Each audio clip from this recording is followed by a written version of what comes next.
How to reset account on MetaMask application. Are you guys facing issue to reset your account on MetaMask application? If that's so, then this video might help you out. Without further ado, let's get started. First of all, open MetaMask on your mobile device. Once you open the app, now log into your account with your registered email and password.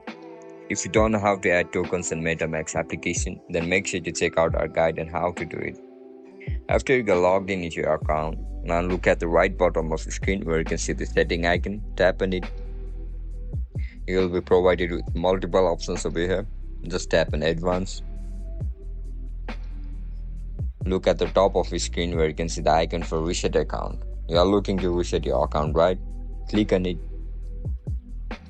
and tap on yes reset. As soon as you click on it, your account will be instantly reset. And that's it, guys. That's how we're going to reset our account on MetaMask application. If you guys found this video helpful, don't forget to like, share and subscribe to our channel. And if you guys have any issues regarding MetaMask application, make sure to comment down below so that I can help you out. I'll catch you up in the next one. Bye bye.